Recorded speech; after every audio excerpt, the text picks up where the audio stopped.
Hey there folks, welcome back. Today I'm going to discuss about one of the most used design patterns in any software development application.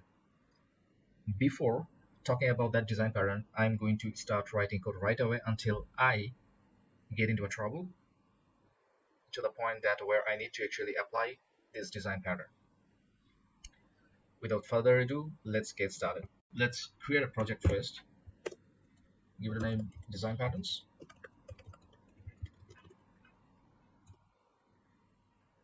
Let's create a package. Let's give it a name design.patterns.demo.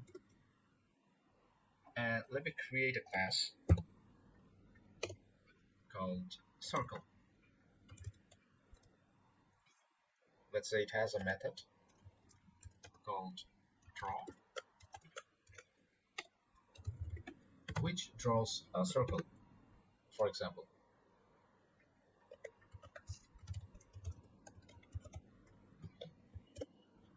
Let's create another class called triangle,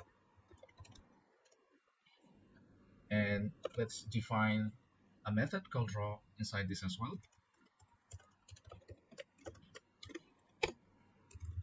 For now, let's assume that when this method is called, a triangle will be drawn.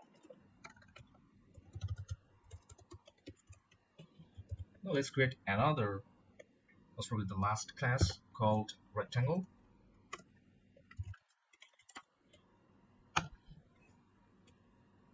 And it has the same draw method, which returns a shape of type rectangle when it's called. Now let's say I have a client class. What I mean by that is a corner class,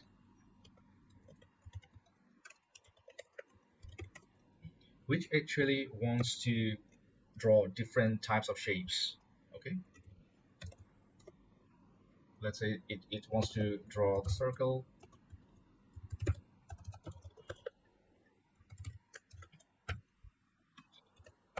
Sorry, there is a typo here.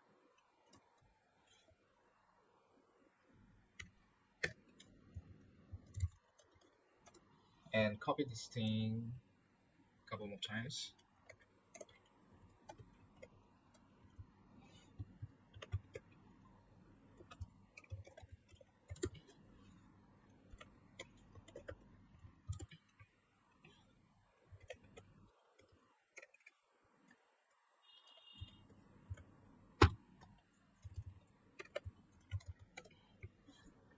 Also, this would be rectangle.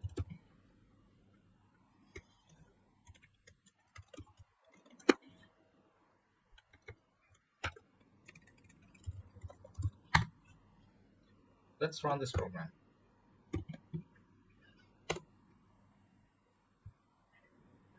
Okay, well, this application is giving us or allowing us to draw different types of shapes. Okay, but what's the problem here?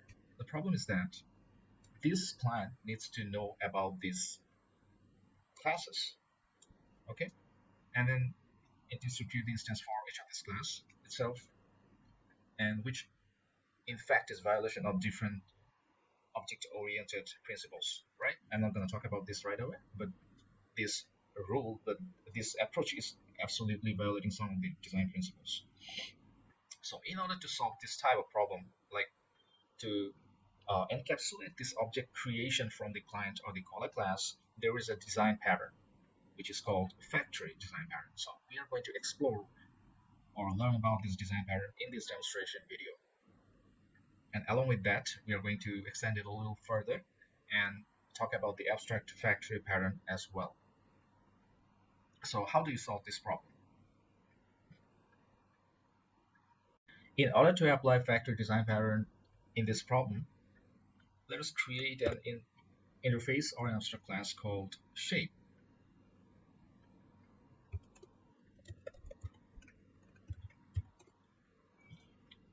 Let's define a method called draw here.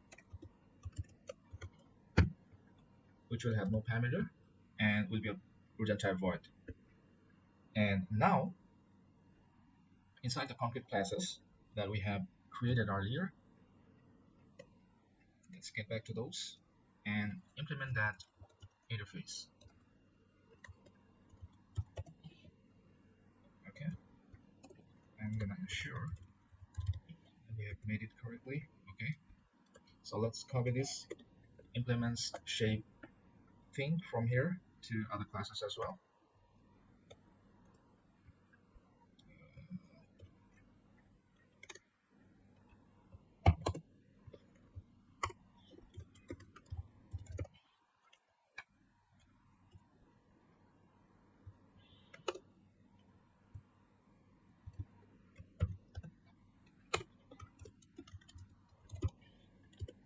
Okay, now let's create a shape factory class.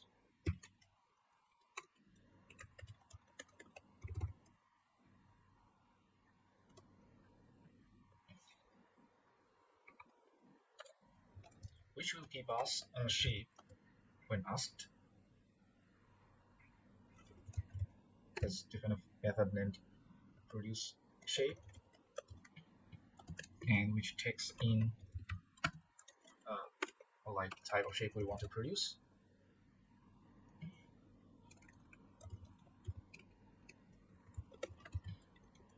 And here we can have the logic or the validations or the conditions that based on this parameter or this given value, it will give us the specific type of shape we want or the color wants. Okay, so let me use the switch case statement here.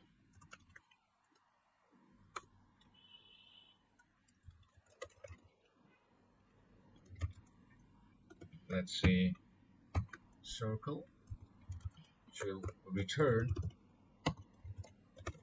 instance of circle class. I'm going to copy this a couple more times.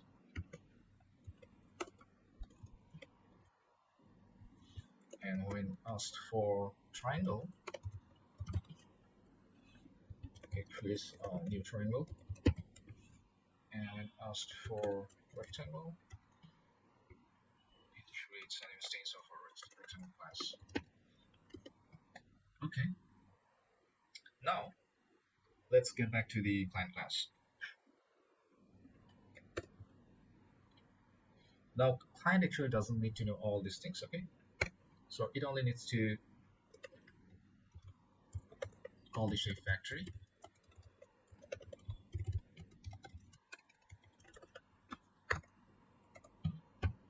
and then it will use this shape factory to produce a shape, right?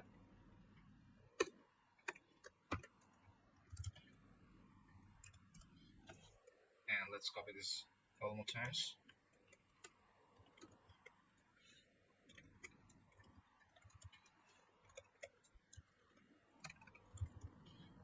Now let's run this. Okay, well, so now you see how convenient is that for the caller to create a shape based on the given input. Okay, so it doesn't actually need to know the exact classes that are dealing with the specific shape type, right? So this is called a factory design pattern. So now let's take a look at the diagram. I mean, let's create a diagram that what we have done here. So I'm using Draw.io.net, which is a open source tool for designing different sorts of application related diagrams or any diagram alike. So you can try it yourself. It's free. And let's say what we have done here. Let's drag a rectangle here. We have actually created a shape interface,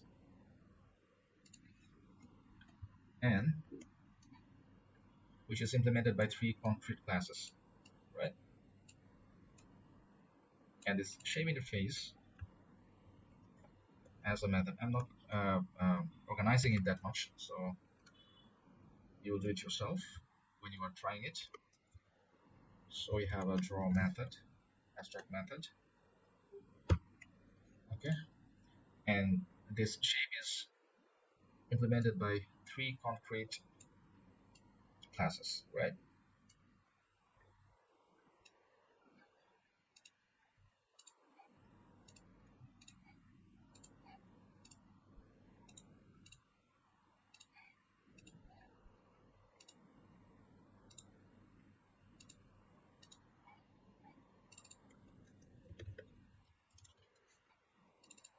Circle, triangle, and rectangle.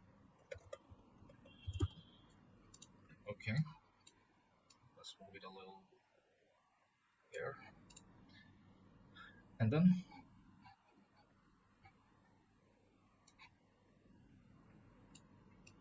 let's put it here, and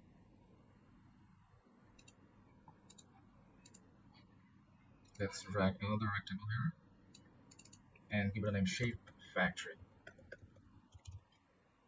right?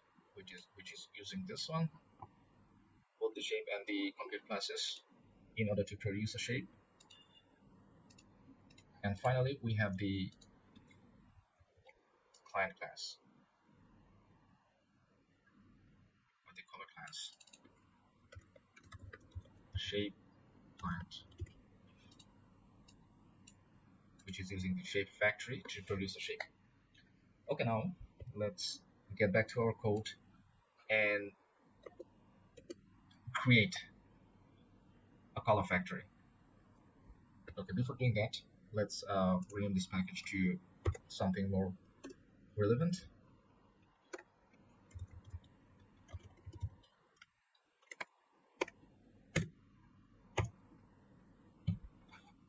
Yeah. Okay, now let's create another package quickly called color factory.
So here we have created another factory for color, and which works the same way as the shape factory. That means it has few concrete classes which is uh, implementing the abstract class from the color interface, and then based on the color client call, the objects for those concrete classes are created in an encapsulated manner. That means color client doesn't know about this object creation. So let's get back to the design section again and do the same thing for the color factory. Let's copy this and paste it here and drag it right here and rename this to color.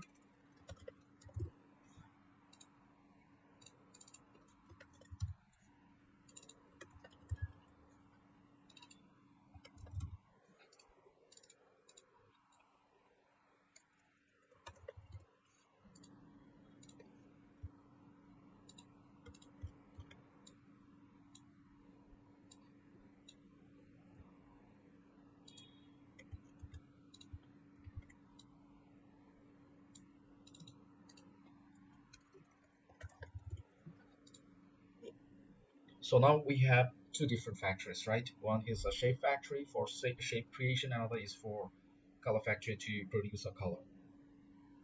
Now, let's say we have a different sort of client, a factory client, which wants to generate a shape and also wants to give it a color.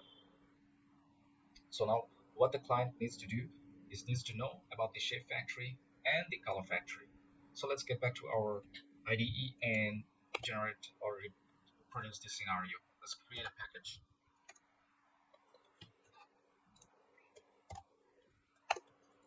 Let's give it a design pattern.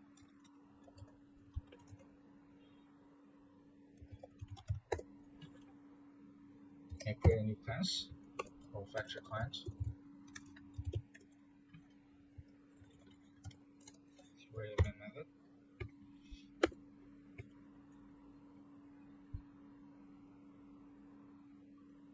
So in order to create or generate a shape, this factory client gets to create an instance of our shape factory class.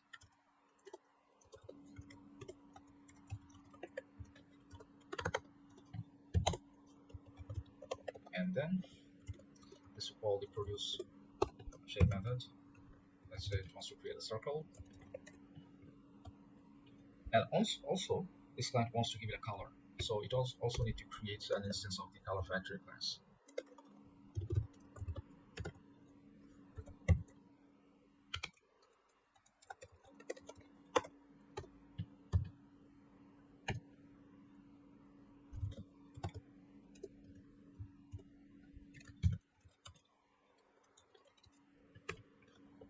This will work fine, right?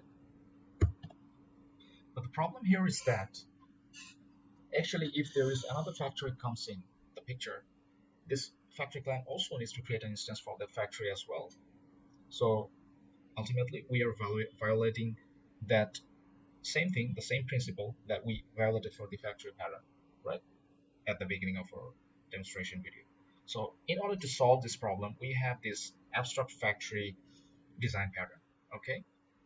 So the procedure is fairly simple. What we need to do, we need to create an interface called abstract factory. Let's create one. Either we could use create an abstract class or interface, doesn't really matter since interface is an abstract class. So let's create an interface, give it a name abstract factory.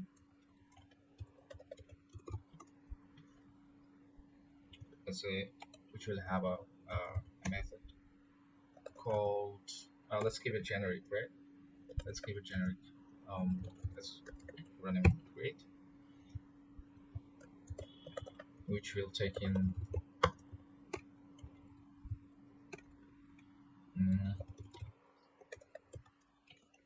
a parameter of type string. Let's name it factory type. And this factory, this interface has to be implemented by those factory that we created. So let's get back to the shape factory first, which will now implement this abstract factory.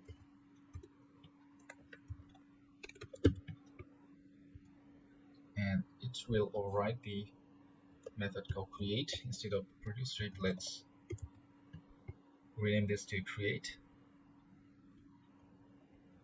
Let's refactor this.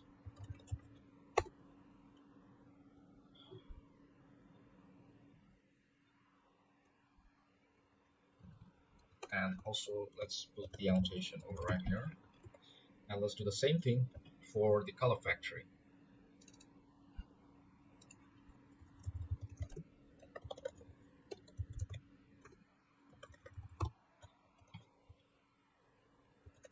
Let's refactor.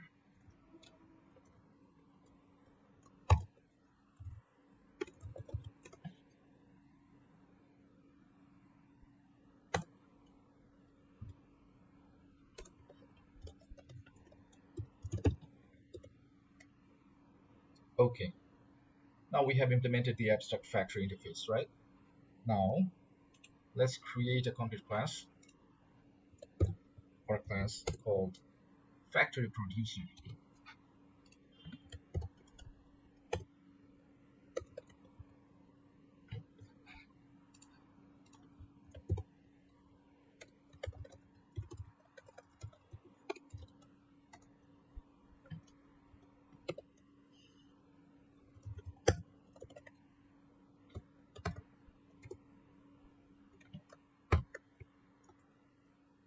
which will produce a factory of based on the parameter or the given input, right?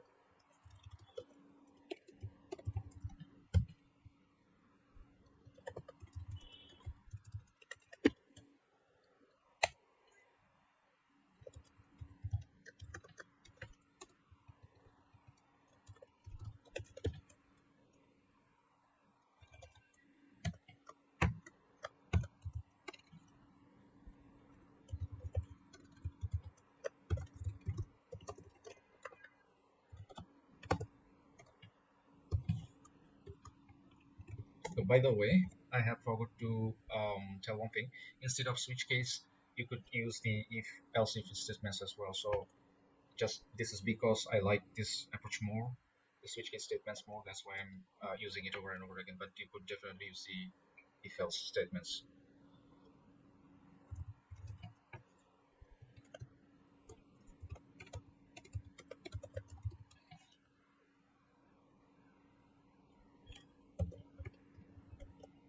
Okay, now let's get back to the client class. So now in the factory client class, let's remove this code block for shape factory and color factory instance creation. Instead, let's create an instance for the factory producer class. New factory producer. Okay, now we are going to produce a factory of type shape. So here, what it returns is that it returns an instance of the abstract factory. So let's do it this way: abstract factory of type shape factory. And here we need to in fact cast it because it returns an object. So let's do it here.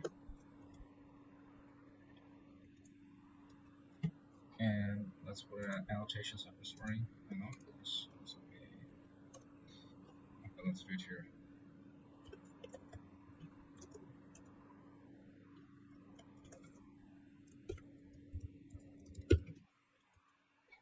Okay. Now we have got the shape factory. Now we are gonna get the shape instance for, let's say, circle. When I create a circle, let's do it here this way. And also for the color thing, I'm gonna copy these two lines of code and do it here. Set color factory.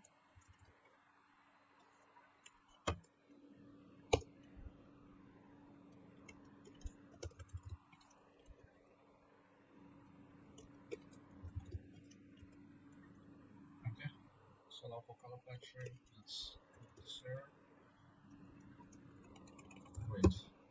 So now let's execute this. The color circle is drawn, the red color is given. So now for other things here, for say, okay, let's refactor it a little bit.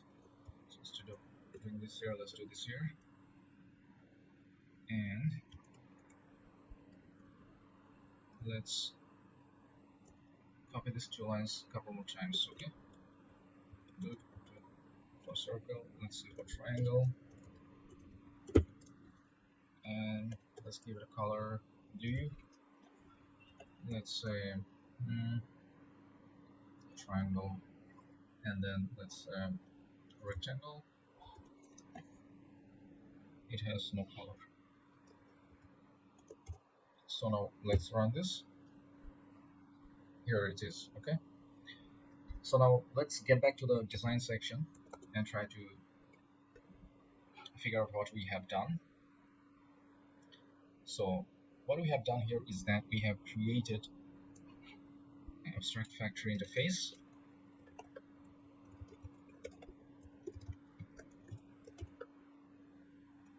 which has a method called create, which takes in a type of string and returns a generic type. Okay.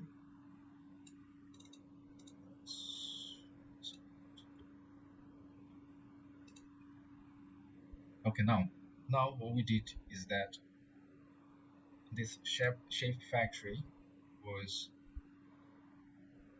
implementing the abstract method create from the abstract factory, right? It is doing it.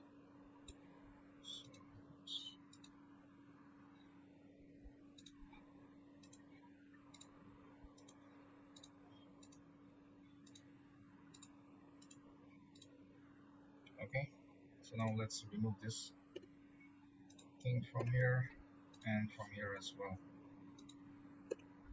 And then we have a factory producer class.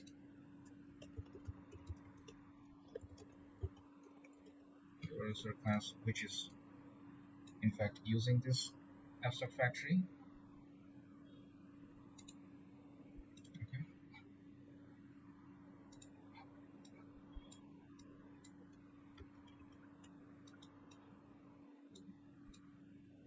Let's put this one.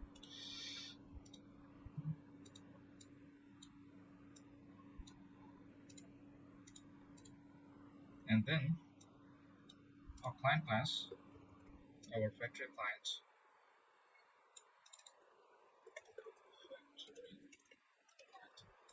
is using this factory producer to produce shape and color, right? So if we take a look at this design a little more clearly, then we get this.